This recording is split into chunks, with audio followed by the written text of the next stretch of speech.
This is the Agentic Executive. I'm Adrian Cross. Intelligence briefings for high-leverage operators in 10 minutes or less. Today's question is blunt. How much of your calendar is quietly funding work that no longer deserves you? Not bad work, not evil work, just non-compounding work. Meetings that persist out of habit. AI experiments that never graduated from toy status. Projects everyone knows won't move the needle, but no one has the energy to shut down. You can actually feel this in your week. That low-grade resistance when you look at your calendar and think, why is that still there? The system reveals the truth. Your schedule is a reflection of past decisions you never cleaned up, not your current priorities. So we're going to install a very simple mechanism, the Executive Kill Switch List. It's a living list of specific activities that you will pause, merge, delegate, automate, or end the moment they cross a clear threshold. No drama, no heroics, just pre-decided kill criteria. And this matters because your time is already fully allocated. If you want more leverage, you don't just add higher value work on top. You have to explicitly decide what gets cut to fund it. Patterns create power. And right now, most executives have a pattern of starting far more rigorously than they stop. We'll use a 3-move model: surface, score, shut off. First, you surface what's actually consuming repeat time. Second, you score each on leverage, learning, and alignment. Third, you design crisp kill criteria and exit plays so you can shut things off without emotional overhead. Let's start with surface, because without an honest inventory, everything else is theater. Move 1. Surface. You're going to rapidly list recurring commitments that consume time every week or month. Think in categories. 1. Projects. Anything that shows up as an ongoing initiative with your name on it. 2. Rituals. Weekly one-on-ones, leadership stand-ups, status reviews. 3. Reports and dashboards you personally touch or review. 4. AI experiments, pilots, internal tooling that still requires your attention. 5. Standing meetings of any kind. The key word is recurring. If it shows up in your calendar at least once a month, or it occupies mental bandwidth more than once, it's in scope. Don't get precious about the list. 10 to 30 items is fine. This is not a forensic audit. This is a fast scan of where your attention is on subscription. A quick tactic. Open your calendar. Scroll the last 4 weeks and just write down everything that repeats. Then open your task manager or project tracker and capture every initiative where you are a primary driver or approval gate. That's your raw material. If you want a faster pass, ask a trusted chief of staff or senior EA to draft the list for you. They often see the pattern of what clogs your schedule more clearly than you do because you've normalized the chaos. Once you have the list, we move to score. This is where we separate compounders from dead weight. We're going to rate each item on 3 axes: leverage, learning, and alignment. Simple 1 to 5 scores.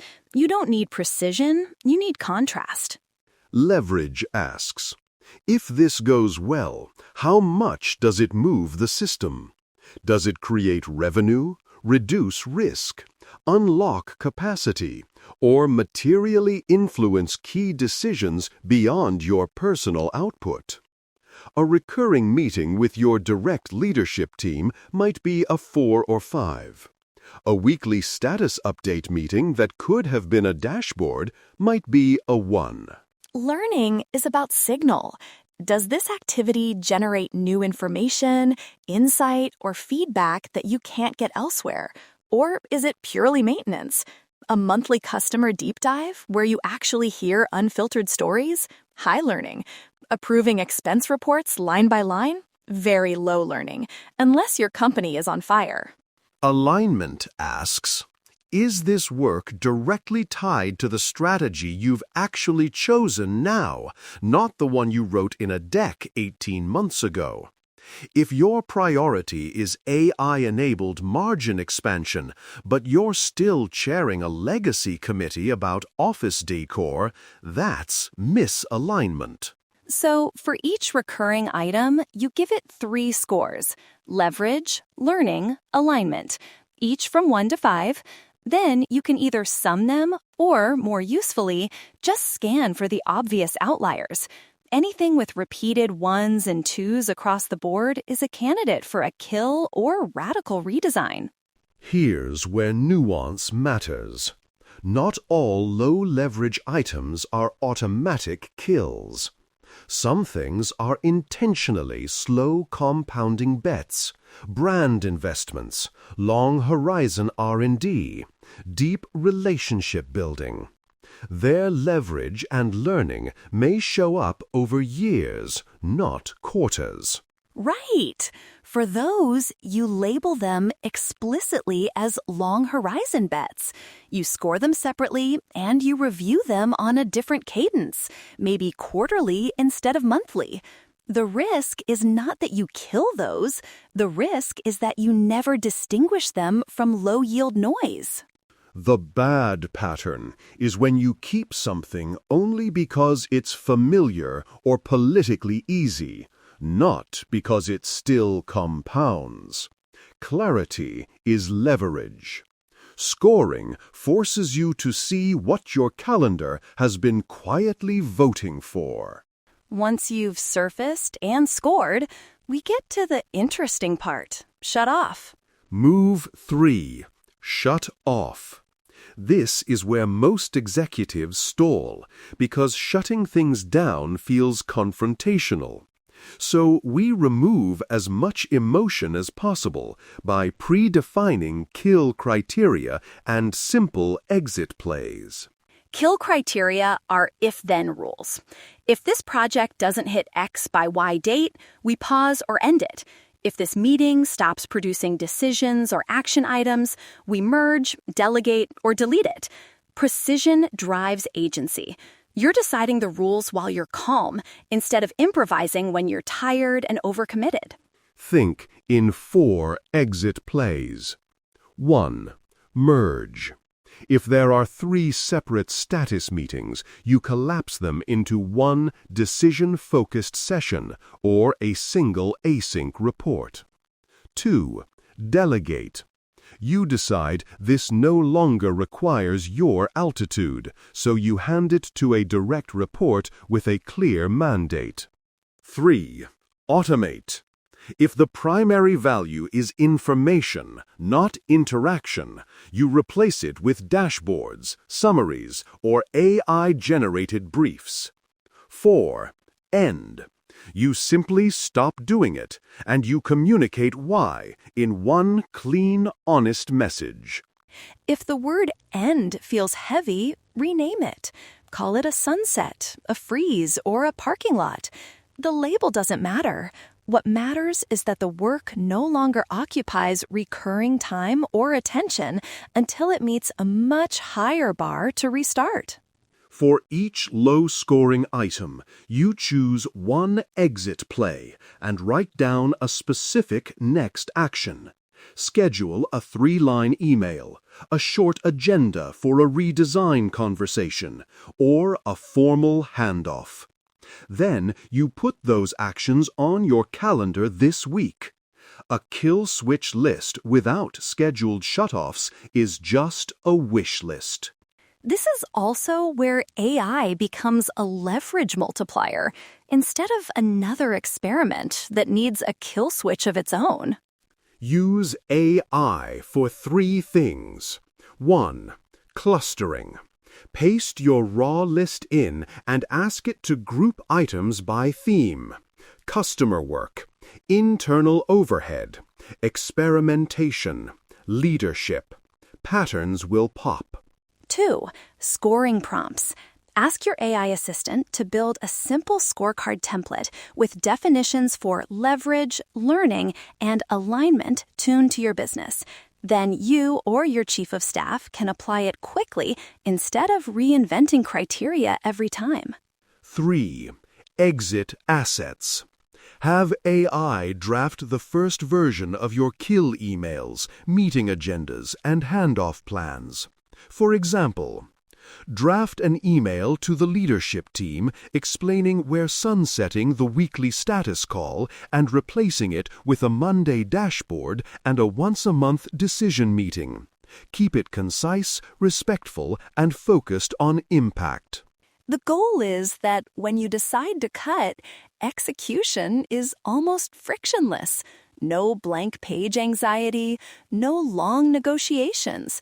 Just, here's the new design, here's why, here's how we'll measure if it's better. There are 2 failure modes to watch for. The first is overreacting and cutting critical, slow compounding work because it doesn't give you immediate dopamine. You don't want to kill your future to feel productive this week. Solve that by explicitly marking long horizon bets and choosing different thresholds. You might say, we only review these annually, and the bar to kill is much higher. You're protecting chosen patients while still purging accidental obligations. The second failure mode is the opposite, creating a beautifully structured kill switch list and then never actually shutting anything off because the conversations feel uncomfortable. That's where low-drama exit patterns help. You anchor everything in outcomes. Instead of saying, this meeting is a waste of time, you say, to hit our strategy, we need to free 10 hours a week of leadership bandwidth. We're redesigning our meeting cadence to support that. Here's the new shape. You can even standardize the script. We've reviewed our recurring commitments, and this one no longer meets the bar for leverage, learning, or alignment at my level. Here's the alternative. That's honest, respectful, and non-personal. And if you really want compliance, tie it to a visible metric. For example, we're targeting a 20% reduction in recurring meeting hours this quarter, and this is one of the changes that gets us there. The system reveals the truth. When people see the metric, the change feels like part of a larger design, not a personal judgment. Let's translate this into a concrete move you can make today. Action step. First, create a draft kill switch list with 5 to 10 recurring commitments from your last month. Projects, rituals, reports, AI experiments, standing meetings, anything that shows up on repeat. Second, give each of those items quick 1 to 5 scores on leverage, learning, and alignment. Don't overthink it. Your first instinct is usually accurate enough to reveal the obvious candidates. Third, pick one item, just one, that clearly doesn't deserve your current level of attention. Choose an exit play, merge, delegate, automate, or end. Then schedule the shutdown action for this week. Put the email, the agenda, or the handoff on your calendar with a specific time slot. You'll feel the shift immediately. Freeing even one recurring block of time is proof that your calendar is negotiable, not a fixed constraint. Patterns create power, and this is how you start rewriting the pattern. If this briefing helped you see where your time is funding work that no longer compounds, subscribe to the Agentic Executive. These are daily, focused briefings designed to sharpen your next move in under 10 minutes. Make your next move count. Stay agentic.